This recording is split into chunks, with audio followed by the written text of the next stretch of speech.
মৌনী অমাৱস্যাত বিশেষ ত্ৰিবেণী যোগ এই 5টা উপায় মানি চলিলে সন্তুষ্ট হ'ব মা লক্ষ্মী অৰ্থ সুখ শান্তিৰে ভৰিব সংসাৰ। নমস্কাৰ প্ৰিয় দৰ্শক, পুনৰ স্বাগতম জনাইছোঁ লাইভ নিউজ 24 চেনেলটোলৈ। যদি এতিয়ালৈ আমাৰ চেনেলটো ছাবস্ক্ৰাইব কৰা নাই তেনেহ'লে চেনেলটো ছাবস্ক্ৰাইব কৰিব, লগতে ভিডিঅ'টোত লাইক কৰি দিবলৈ নাপাহৰিব। তেন্তে বলক দৰ্শকসকল, আমাৰ ভিডিঅ'টো আৰম্ভ কৰোঁ। আজি মৌনী অমাৱস্যা।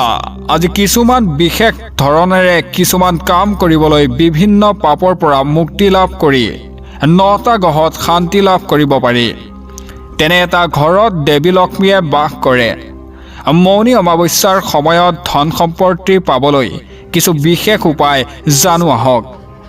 অমাৱস্যাৰ দিনা ৰঙা সূতাৰে চাকি জ্বলাব লাগে। অমাৱস্যাৰ সন্ধিয়া উত্তৰ পূব কোণৰ গৰুৰ গাখীৰ ঘিউৰে চাকি জ্বলাব লাগে।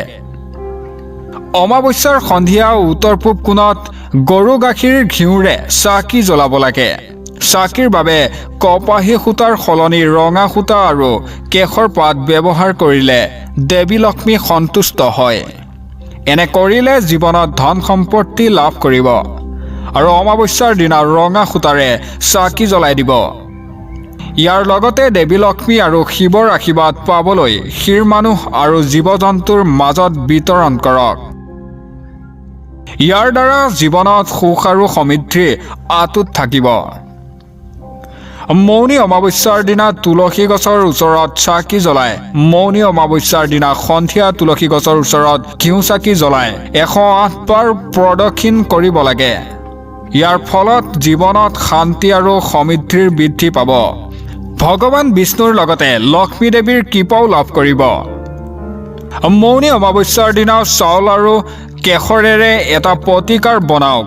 মৌনী অমাৱস্যাৰ দিনা কেশৰেৰে কিছু চাউল ৰং কৰক। তাৰ পাছত এই চাউলবোৰ দক্ষিণমুখী অংশত ৰাখক।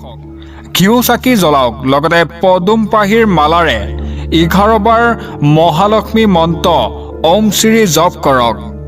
ঘৰত ধন সম্পত্তিৰ অভাৱ নহ'ব।